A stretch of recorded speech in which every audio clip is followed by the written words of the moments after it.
Well, as we enter the busiest stretch of the 2020 MLS season, Toronto FC sit tied for first place in the league after a trio of big wins against Eastern Conference opposition. Over the next couple of weeks, they'll get a chance to further their grasp on the crown as they, between now and next Sunday, play 4 matches. We'll break down a busy road ahead for Toronto FC and plenty more on this week's edition of Waking the Red Weekly, presented by Footy Talks. Devang Desai of The Score and host of A Football Pod will join us in just a few minutes, and we'll get his thoughts on the biggest breaking news story right now in world football. Arsenal Football Club spokesperson revealing Gunnersaurus is not extinct and will return to action when fans are allowed back at matches. Mesut Ozil apparently offering to pick up his wages. Jeff, as a Gooner, wearing your Arsenal top right now, this has to be very welcome news, doesn't it? It's absolutely fantastic. I mean, what was the rumor yesterday that forward Madison were going to hire him? This is a better outcome, I think. Leave him in Arsenal. Maybe he'll get on the pitch up more often than Mesut Ozil. So there you go. Michael, as a Manchester United fan, I won't ask you how the transfer window closing went yesterday, but certainly for Toronto FC, as we get back to that, a big week for them. What were your thoughts on another win? Kind of as I said off the top, kind of I guess showing how good they are compared to the top teams in MLS. Yeah, no one's out here saying TFC can only beat Vancouver and Montreal anymore, right? They've done it to the class of the East, I guess we can call, and they've put themselves right back into that supporter shield race.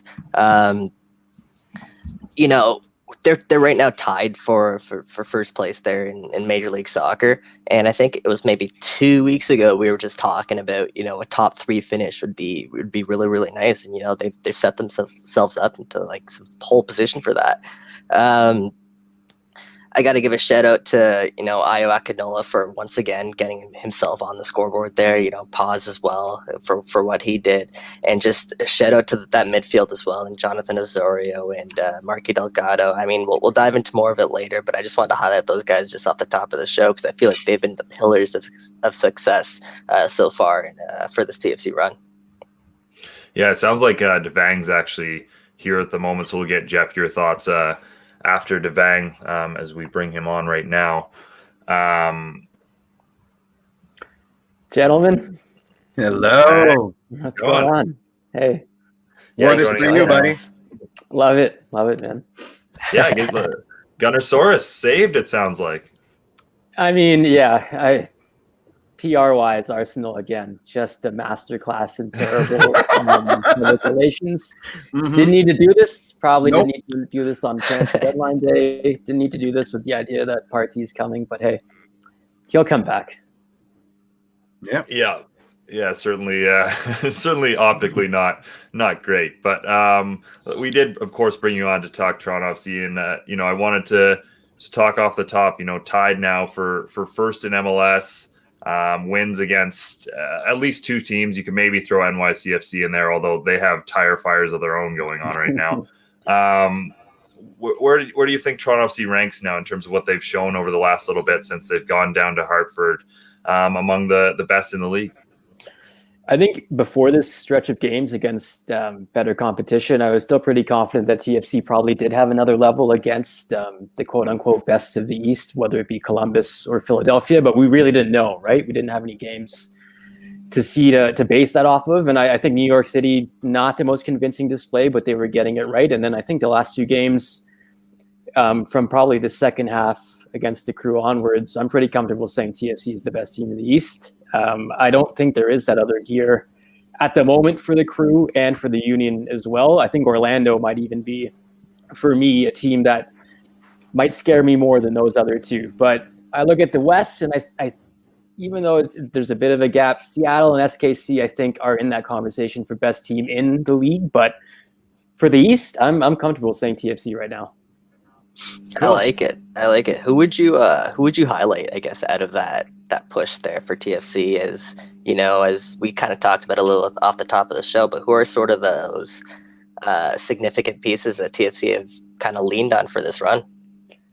I mean, you guys rightfully so have talked about Paz a bunch, and I think he is for me the MVP. It's funny. I think what Seba did a few years ago for us here, it numbed us a bit to watching someone that's clearly better than everyone else. And I'm not to say that Paz is on Javinko's level or the same player, but I think we're at that caliber of player for this club where he is making that difference every game and he's bringing it every game. I think the work rate is super impressive, but I honestly have to say I was skeptical, like a lot of people, when Pablo Piatti was mentioned as the player that TFC wanted to bring in. There was injury concerns, and is he the right age? Is he the right kind of profile of player that TFC should be bringing in as this window kind of closes? But he's been absolutely perfect, I think, and health has not been an issue. And you see the way he plays off pause. It's a beautiful play. And I think the other player I'll mention, Richie, of course, but if Jonathan Osorio can play in that deeper lying midfield role and play in front of the defenders like he has, and also employ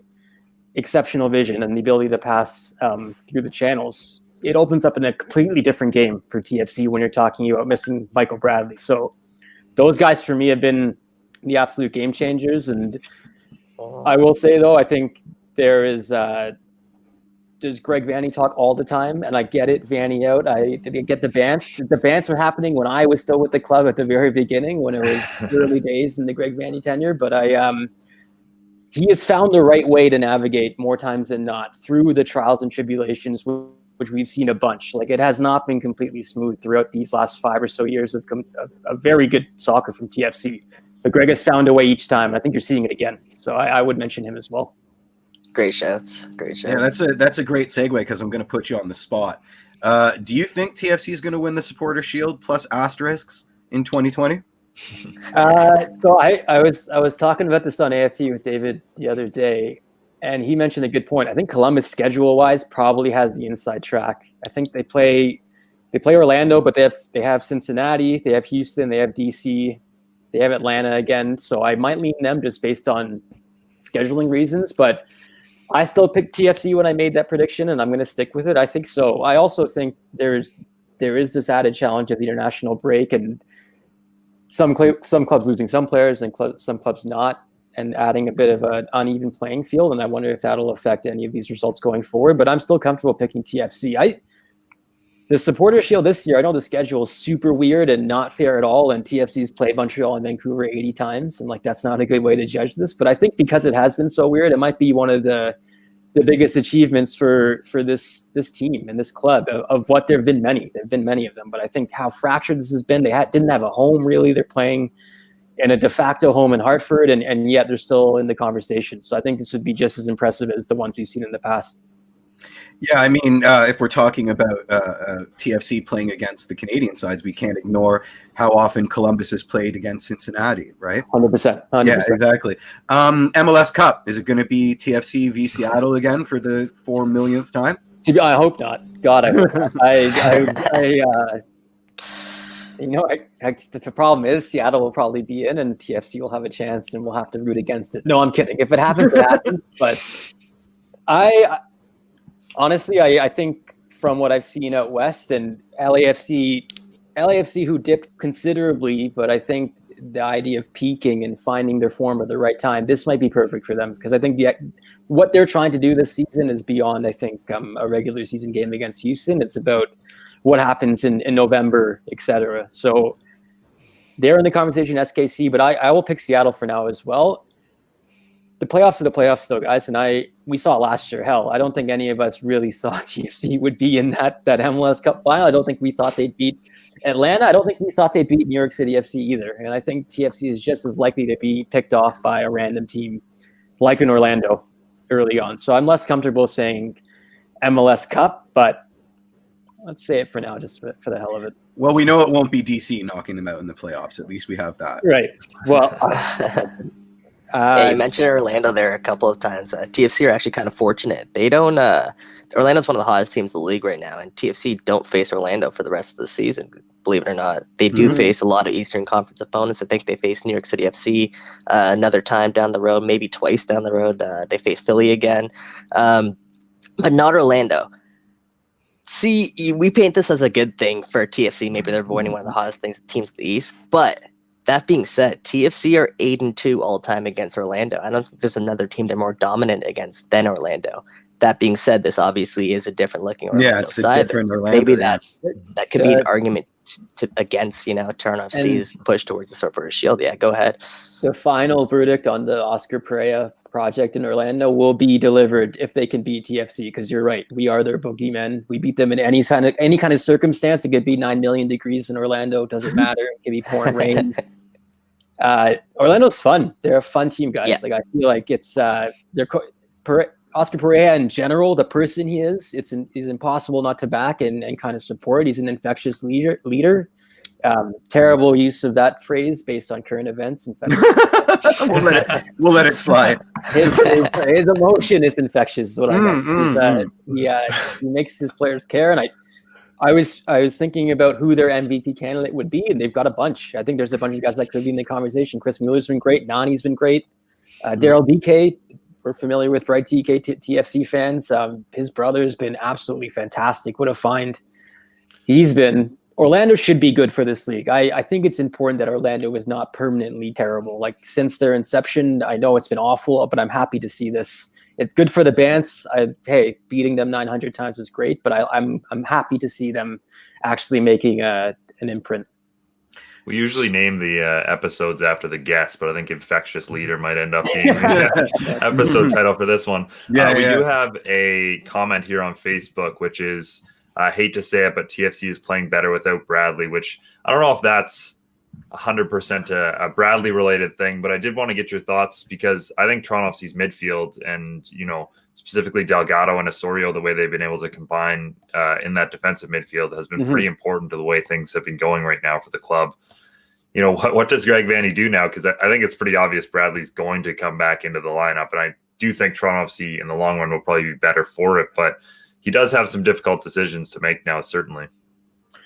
100%. I think you'd have, like you said, Mitch, Bradley's coming back in the team, no questions asked, and he's earned that right. I think there is some questions about merit, but we'll see how he performs when he gets back on the field. I wonder if Oso has done enough to get himself in that position to be in the marquee role in certain games when we get into the playoffs, or we get into matchups where it might depend on who they play. Like, if they play Atlanta, perhaps you feel more comfortable playing Oso there instead of Markey. But if they're playing a team like a Philadelphia, like a Columbus, you want to have Markey Delgado as that security. I think a lot will depend on how they play the rest of these next games. It's a good problem to have. Clearly, I think the fan base has been willing Liam Fraser being a thing into existence in this current team. And even outside of the injury, I wasn't sure that was totally a thing that this coaching staff buys into right now. So the fact that they could produce another in-house solution that's not necessarily Liam, but it could be Oso taking on this new responsibility, I think that's huge for them. It's funny, Mitch, prior to the game, sort of outlined that we should all be looking at Oso because of how he's been set up in this double pivot, and so I paid a lot of attention to Oso, and I was blown. I thought Delgado achieved God level skill in the game, and I thought Oso was incredible because, like Mitch was saying, his ability to dribble and his close control in that sort of hybrid number 6 role is a really, really interesting tactical wrinkle. And it allows TFC to dictate tempo. It also, it's not as predictable because with Bradders on the field, I mean, he's always the first outlet. And we've talked often enough. I mean, both of those, God, do I regret those 6 points that we left on the table, or those 4 points we left on the table, because DC is our boogeyman team, and we'd be top of the league right now if it wasn't for those capitulations. But it makes us less predictable, and I don't think we've ever had that option really since Michael's been here. I don't think we've really had that player that was that technically proficient in that role, where it is not a set play, or it's not a guarantee where that pass is going to go. So it's definitely something that other teams have to watch out for. That being said, I mean, Michael's Michael, and I think the back line being as rickety as it is, and I think the first goal that the Union score, you're like, that should not be happening. And I'm not saying Michael Bradley stops that from happening, but I think he does insulate them a bit more, where perhaps they play a little more comfortably, because we're talking about the attacking players. We're talking about how the midfield is looking, and I think that is all very positive things. But I think we've seen enough defensively to know that it's a very good team in TFC, but there is a penchant for the disaster at any corner. So who knows what to expect, right? Guys, this is some serious Michael Bradley disrespect right now. The fact that we are even entertaining this is outrageous. Shout out to Ozo, shout out to Marky Delgado. I'm the biggest supporters there in that position. They've done a fantastic job. But I think just 2 weeks ago when we had Charlie on, we were talking about the biggest problem TFC had was can somebody fill that position? Right, exactly. So I think it's a great thing that Ozo has been able to step up and do a valiant effort against some of the Eastern Conference's best teams. But Michael Bradley is a different beast in that midfield. And go ahead. And to piggyback on this, like I see a lot of the same argument about Josie, and I think Josie's a bit of a different case where the injuries, they are going to impact whether or not he can play as much. But when Josie is on the field, for the most part, TFC is able to play the way they want to play at a more proficient rate. And I know it's not been totally consistent this year because Josie hasn't been consistent. And I think the injuries have been a massive problem with that. But going forward, for example, that MLS Cup game last year, I know it was a really small sample size, but when Josie was not playing, you kind of see that there's just a different level of player that I think TFC relies on to beat the teams like Columbus or Philadelphia. And Michael is still in that conversation. Josie is still in that conversation. It's good to see these other players step up. But as this club is currently constructed, I think you're 100% right, man. So, yeah, thanks. I think this kind of segues into sort of a next kind of point I wanted to bring up, and that is the Ayo Akinola versus Josie Altidore debate. The biggest thing being is with Josie going down, we obviously know he strained his hamstring. Hopefully we get some more information from Greg Vanney later today on that. But Ayo Akinola has a real chance right now to cement his place into Greg Vanney's starting 11 if he hasn't done so already. We saw what he did as a sole striker at the MLS's back tournament, and it was absolutely amazing with his ability to run off the ball. I would have agreed with everything that you said about Josie Altidore there. Prior to 2020, because in 2020 we haven't seen the movement out of Josie Altidore. Maybe right. These last two games, I don't want to really bash him because he has been working these last two games, and that's something that we really needed out of him. But Ayo Akinola is almost sort of refreshing there in that striker role because he is giving Pozuelo someone to get on the end of the ball. He's making more runs. I feel like he's more involved in the game than Josie Altidore is at times. I don't know if that's unfair for me to say. I don't know if you guys have a different opinion on that, but I feel strongly about that right now. I think Ayo Akinola brings a little bit more energy to that role, especially if they're playing a sole striker. It's tough to point fingers at Josmer. I mean, he was pretty honest about how he's feeling emotionally in a way that I haven't seen in a very long time. So there's a margin for understanding where he's coming from. But I mean, by the eye test, absolutely, Ayo looks far more dynamic up there than Josie has. I think it's two things for me. If you're chasing a game, I agree. I think the way the game was working out against Philadelphia, it did take some Ayo making a run that Josie might not make, or trying to find space that Josie perhaps might not try to find. But I think Josie is still right now the most creative forward in the league. When he gets the ball at midfield, he's the most effective outlet passer that TFC has when he receives the ball at midfield or around midfield, and he's helping his midfield out immensely still to this day. I think there's a lot of other things he's not doing, and I'm with you there. But if TFC is playing within their own realm, and they're not worried about chasing, and they're at 0-0 and they're comfortable playing 1v1, let's go. I think Josie is on the field for Greg ahead of Ayo, but it's an interesting problem because I think Ayo on the wing necessarily isn't the solution either, right? So these injuries that are happening are bad. They're terrible. You hate to see them, but it is also kind of forcing Greg into maybe playing the most effective lineup he could play, right? So it's tough. It's tough to make a firm statement now, but it's also hard not to discount what we just seen the last couple of games, right? So yeah, these next upcoming games should be interesting because I think TFC have 5 in 15 days, including that Philly match. So keep an eye for what Greg Vanney does at that number 9 role. Yeah. I think Michael touched on it very well, which is, I think it goes to the Bradley conversation and the Josie conversation. I think people get kind of excited with the new shiny toy sometimes, or the new player who's, right in front of us doing a decent job, but Bradley and Josie have proven in the past that, they have all kinds of ability, and they've done plenty of good things for this club, especially Bradley. So, of late. So I think before we get too carried away with replacing these guys, we might as well see what they still have left, certainly. And both have proven they have a lot. Jeff. Well, I'd like to know how the dialogue turned into me suggesting that we take Bradley out behind the barn and put him out of his misery. That was never my intention. I was just saying that I've read a lot of tactical breakdowns saying the easiest way to upset TFC is to take Bradley out of the game.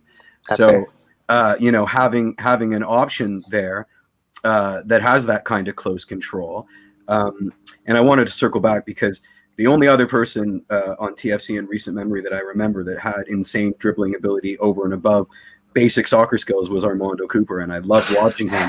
But he was so frustrating in everything except his close control. But he could dribble. That's MLS Cup winner Armando Cooper. He's a walking leg, man. Come on. Yeah, true enough.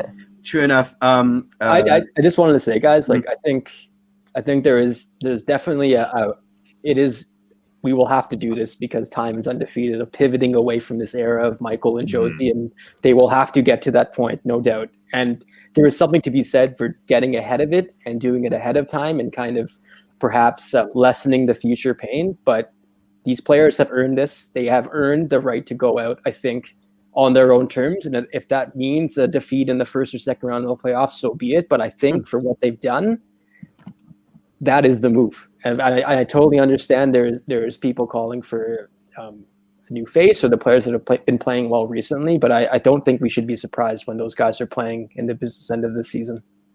That's a good point. Do you think we've cooked our own goose with Fraser? Do you think he's putting in a transfer request at the end of the year? Honestly, I don't know. From the last few years, I've heard conflicting things. I've heard the club is super down. I've heard he might go out on loan, but there is something there. You can obviously see it, and I think there was positive movement when Liam was playing before the injury, where I think the coaching staff was trusting him more. So I'm not ready to write him off completely. I think he's definitely going to get some more looks, but there's a lot of guys there now, right? And TFC is not changing the way they play. I'm pretty comfortable in saying Greg is not going to alter from this formation for the foreseeable future. So it'll be interesting to see where he can get back in. Yeah, well, Greg Vanney did mention. Greg Vanney did mention all hands on deck over this next little run. So expect to see some Liam Fraser out there. Hopefully to see some of the young guns out there. We still haven't seen, Toronto FC's youngest ever signing, Jaquil Marshall-Rudy, make his debut yet. So, maybe this stretch of plays could be a time. But yeah, go ahead. Say Jordan Peruzza killing it in San Antonio. Let's. I'm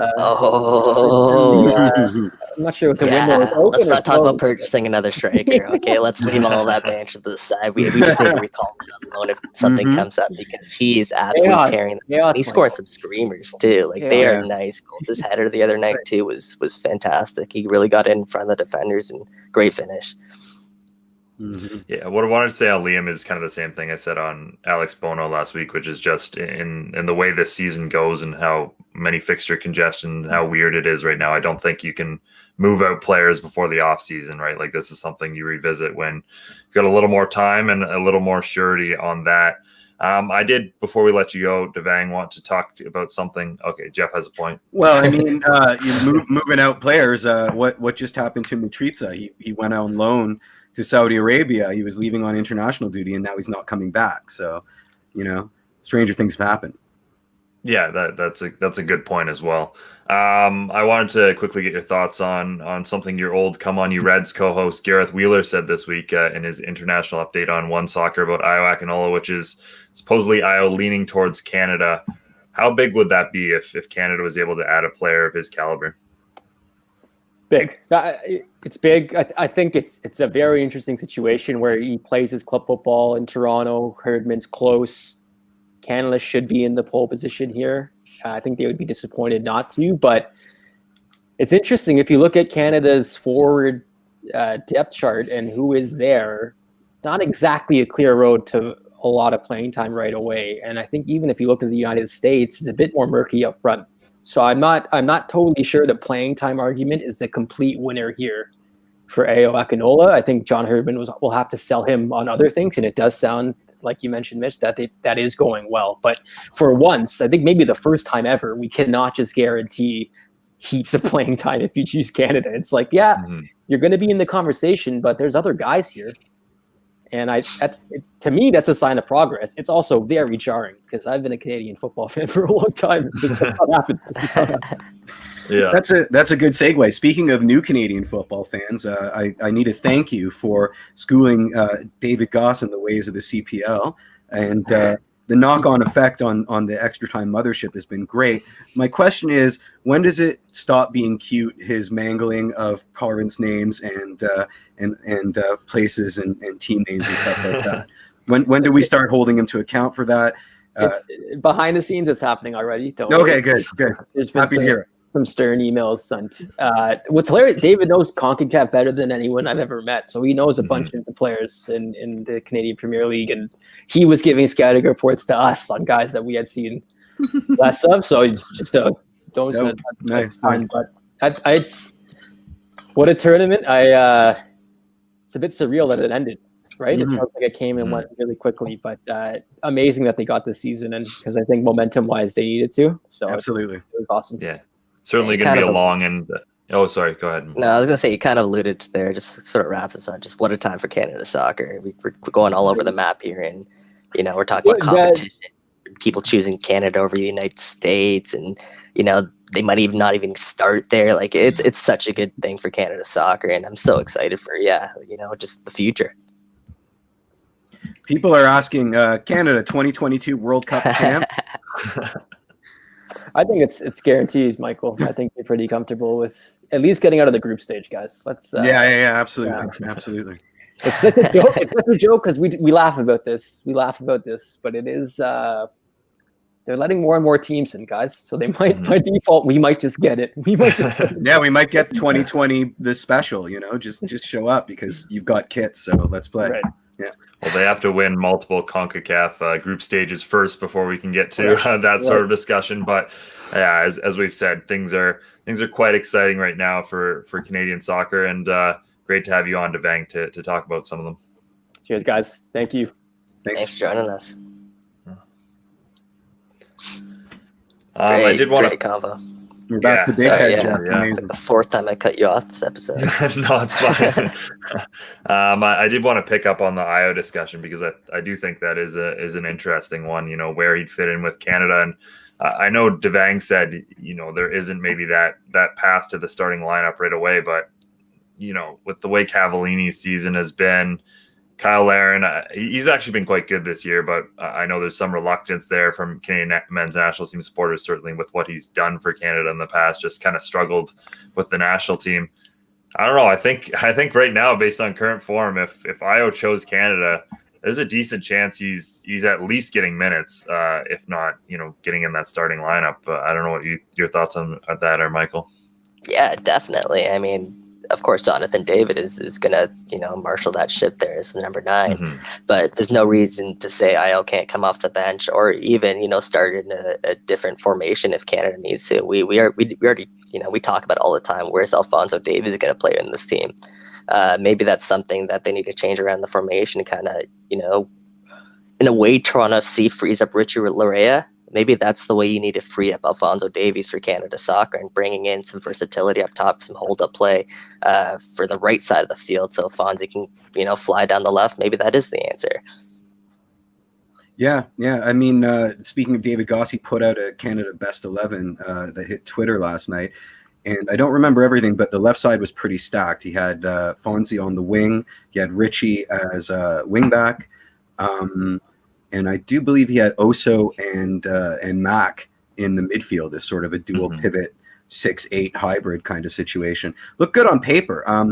The only issue I had was Jonathan David as a backup center striker, sort of a center forward under Cava, which I thought, maybe not, because they both sort of have the same skill set. But, if you got to get them all on the field. I actually think that might be David's best role. I think we've seen that with Lille. He struggled at first when they were trying to get him to lead the line. he hasn't always been the best for Canada when, they have him leading the line there. So I think having him playing behind that, or at least in a 2, is probably his best position. The one other thing I will add, I think David Goss got that almost perfectly spot on for Canada, but I think there's a certain guy in Portugal named Steven Eustáquio. I noticed him missing as well. Yeah. Soccer player, and honestly, I think he might be our best midfielder right now. He's absolutely class on and off the ball, so, and at a good level. So, as much as Mark-Anthony Kaye and Jonathan Osorio have been doing great in MLS, that's a guy who I'd really look to have in that midfield. Where's my boy Atiba Hutchinson? That too, He's still going. He's still going. For sure, yeah. Honestly, Atiba scored the most goals he's ever scored in a professional season, or at least in recent memory, for Besiktas last year, and had a great season for, again, a really good club. So if Atiba's, the thing is, we just don't know with Atiba right now. We don't know with the travel, with everything that's going on in the world right now. A player who's already been kind of in and out of the lineup based on age. That's an interesting one. But if Atiba says he wants to play for Canada, you get him in that team for sure. One more thing on Gass's list, who he had one slashy, and that was Arfield and Hoylett. Who would you start, Arfield or Hoylett? What position? Right wing basically, or right mid basically. Yeah, if it's a right wing, it has to be Hoylett. If it's a right mid, I would consider Arfield, depending on who they're playing, right? Kind of talk about shoring up that defense, sort of that Marky Delgado, Jonathan Osorio decision. You can kind of, use that in the same philosophy. If they're playing a weaker side, maybe free Hoylett. If they're playing a stronger side, shore up that midfield. That's my idea. The positive with this, of course, is that we are even having the discussion about benching some of these like really quality players who would be probably our best player like a couple of years ago, between Osorio, Kaye, Eustáquio, Hutchinson. There's so much quality there. Piet, you can even throw in there. There's so much quality there in the midfield and going forward that Canada and John Herdman certainly has a lot of work cut out for them to see how they can get the best out of that group. Kind of transitioning back to Toronto FC and kind of a similar discussion, two pretty big injuries. That was the biggest issue with the Philadelphia Union match was Justin Morrow, of course, goes out. Josie Altidore goes down as well. We'll get an update on both of those guys. Justin's in particular didn't look great, as he was kind of, crying on the bench after, although you did have an update on that, Michael. Yeah, I heard from Vanny after the match that, that was something they were monitoring throughout the match. And, Justin's close to the touchline, so they're in constant communication. And then when Justin felt like he couldn't go anymore, he stopped. But to your point there, then why is he so visibly upset? Someone we rarely see is so upset, show his emotion. Why is he so upset on the bench then? Is it because it's such a big game against Philadelphia, or is it because maybe there's something bigger to that? But I will say, Vanny did say after the match that he doesn't think it's anything serious, and he thinks Morrow is actually okay, quote unquote okay. So, maybe he will be an option, in these next bunch of games. But, shout out to Tony Gallagher as well, who came on and he delivered a bunch of beautiful crosses into the box. Obviously, Io, got his head onto that one. What did you guys think of Tony Gallagher's game?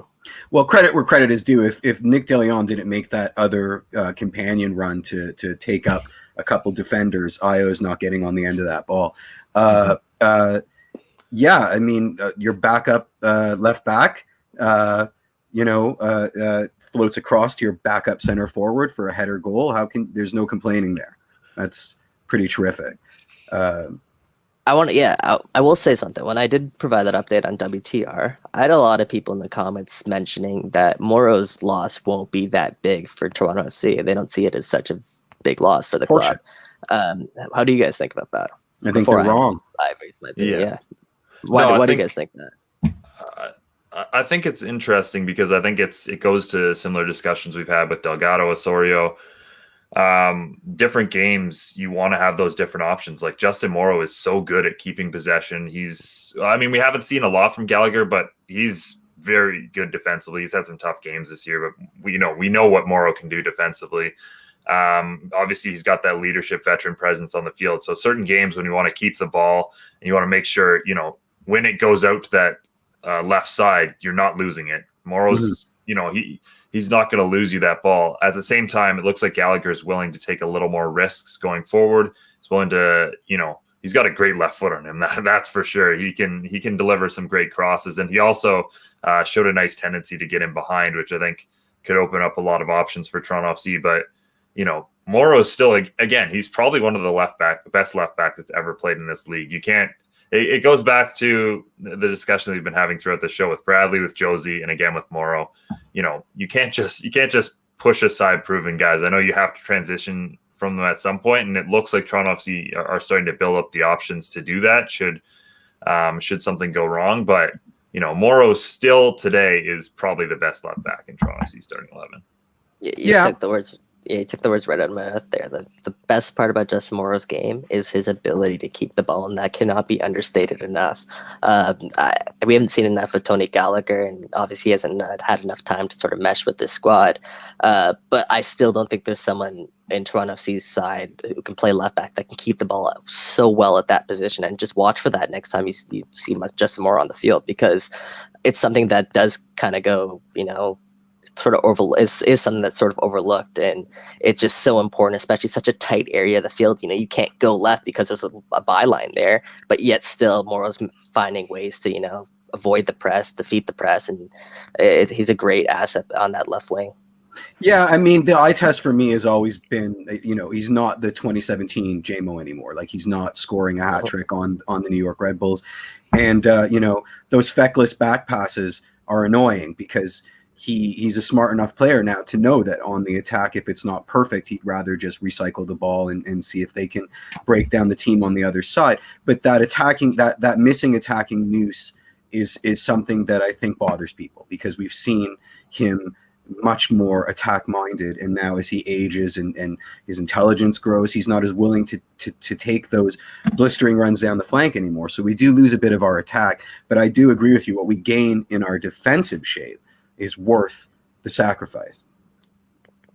Yeah, what I will say is Toronto FC has a lot of guys who, take those risks. They've got Pozuelo, certainly, even a guy like Osorio, Piatti. They'll take those risks where potentially they're losing the ball off of creative plays that, they're when they come off, they're going to result in goals or chances. When they don't come off, maybe they're not, like they could spell trouble. You want to have some guys on the field, and that's why Delgado's always been so important, who can just reliably get the ball from point A to point B without it being lost. And again, the more combo you can have of those two types of players, the better you're going to be, especially in a possession-oriented team like Toronto FC, where, we've seen over the last little bit, when they can keep the ball and play that purposeful game, there's no one better in MLS than Toronto FC. Absolutely. I want to shout out Marky Delgado there. And, we do, kind of touch on his ability to play the ball, but I felt like on Saturday, his ability to spray the ball across the field was outstanding. And we sometimes forget he's only 25 years old, and this is Delgado getting better. This maybe not just a one-off game. This could be an improvement in this game.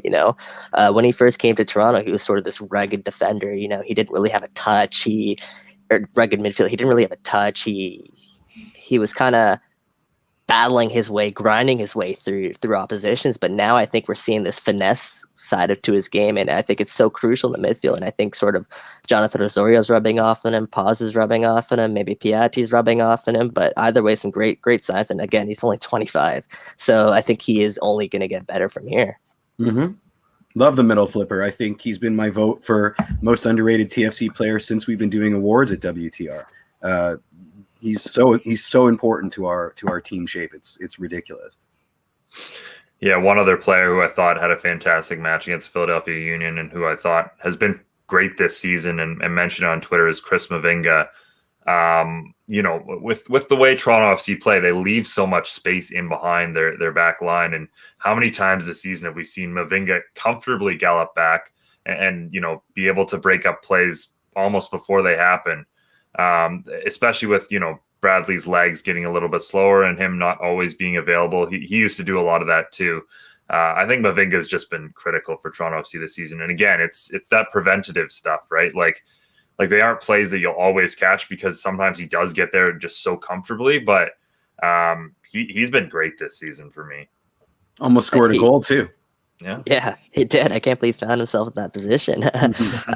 For me, he's been Toronto FC's best center back this season for sure, especially when you think about some of the lapses Omar's had of late. And I don't even want to talk about the TFC bench right now at center back position because, yeah, we don't want to go there.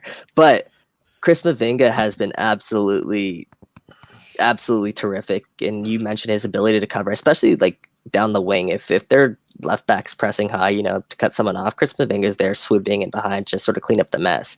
And also that's sort of why Quinton Westberg's also so important to this side. It's just because he's also sort of that Chris Mavinga sweeper keeper almost kind of role where he's in there to always clean up the mess sometimes coming out of his net. And I think it's also really important to state Omar Gonzalez is so good for Chris Mavinga as well because he's so stable for him. Chris Mavinga is a little bit sporadic at times. He can be a little bit wild, but Omar is sort of that steady presence for the most part. And I really think they've formed one of the best partnerships in all of MLS at center back. Yeah, and I think Mavinga has been a little bit less sporadic this year. I think Jeff shaking his head there. I don't know if I go with best. Yeah, it's really. I'd say they're one of the best in all of MLS. Like sure, Toronto FC's defense has its problems, but I don't think those problems are, for the most part, Chris Mavinga, Omar Gonzalez. There are times where we can point to them, and sure, center backs are always going to make mistakes, and they'll be the first one we'll look at. But for the most part, these guys have been, the TFC's pillars at the back. Again, I'll say it again, just because when Omar came into the side, what was the record? What is Omar Gonzalez's record in this team? So if you want to judge it from when Omar and Chris Mavinga have come in, I'd put them up there with some of the best partnerships in the league. You go ahead. I want to hear that rebuttal. Go. Well, no. I don't have. It's an emotional rebuttal because I'm just flashing to the goal that OGCB let in the first half, and I'm like best and that goal are sort of mutually exclusive. So what did he do the rest of the game though? Killed it. Yeah. No, I agree with you. When was the last time before that Omar Gonzalez specifically himself made a mistake? Well, you can solely point the finger at Omar. Well, we'll look at the header. There's three of them going at it, but what else other than that? The header, but yeah, I can't go back that far. But no. Again, I said it's an emotional knee-jerk reaction. That's it. I don't really have the stats to back it up. That's okay. That's what you bring to the show, Jeff. I know. That's why we like you. Warts and all. Yeah, I do like the point that Gonzalez is rubbing off on Chris Mavinga, though, because from what we've seen, maybe some of that recklessness has been a little less this year. We don't see him flying into those tackles that take him out of the play in the same way. I think he's just been that little bit smarter without taking out some of the edginess that, again, is so critical to Chris Mavinga being such a good defender. Yeah. So I think that's been important. Before we go here quickly, I did want to mention, and you talked about this quickly, Michael, about Vanny wanting to rotate his squad a little bit over the next little bit.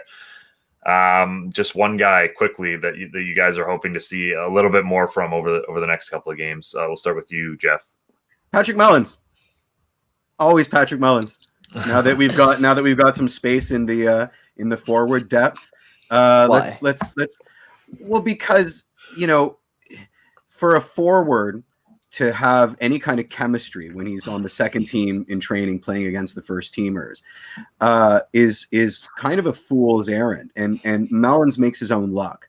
Some of the goals that he scored, he's good at setting up his own shots. He's well integrated with the team. He gives you a different vibe when he's out there. I'd like to see him get more play. So do you think there's a role on this team for Patrick Mullins when this team is healthy? In training or on the bench? No, just like in a game scenario. They're in the first round of the MLS Cup playoffs. They're facing Atlanta hypothetically. Does Patrick Mullins play a role in that match? What's the scoreline? The TFC's up 1-0. He did last year, to be fair. He did come on late in playoff games. Is that not out of necessity though? Because Josie was injured. True. Probably yes. Right. But it's probably good to have that option. Yeah, that's all I'm saying. It's good to have that option. Yeah. That's a fair shout. And honestly, I actually do like Patrick Mullins. So I don't mean to just, rant all over him. I think he I actually think he is pretty effective in his role. And I think he covers a lot of ground. And I think he's really direct. So I actually don't mind seeing Patrick Mullins on the field at all. And for my answer to that question, I'm going to go with Jack for sure, Jaquil Marshall-Rutty, because we just haven't seen it yet. And he's supposed to be the best of his age group in North America. Let's see it. Come on. No one's going to say Frazier, are they?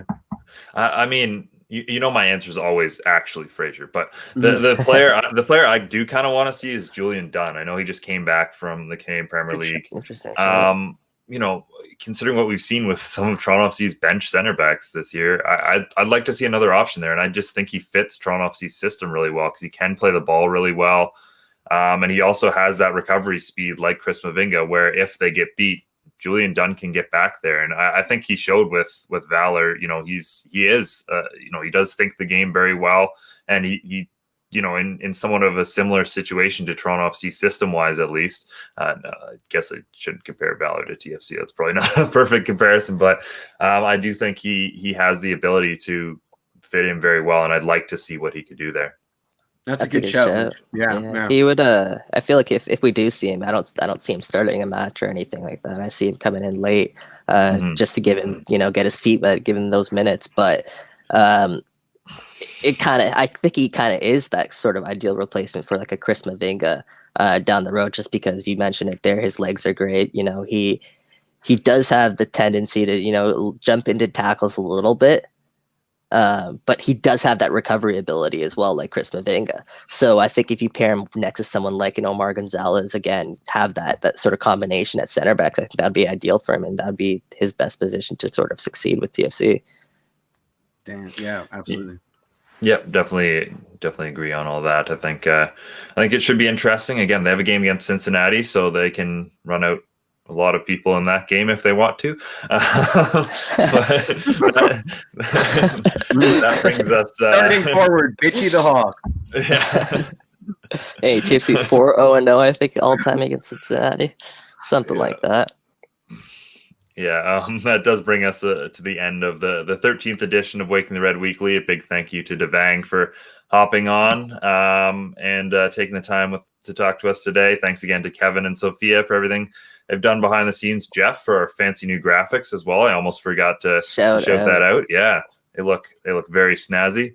And thank you to you guys as always, Jeff and Michael. Thanks for all your insight this week, and of course all of you for listening and interacting. It's pretty cool seeing the Facebook chat at least. Oh, I know. My goodness, yeah. We'll try and get to more of your comments next week on the show. And of course, thank you for listening and interacting. And until next Tuesday. Cheers, guys. Good week.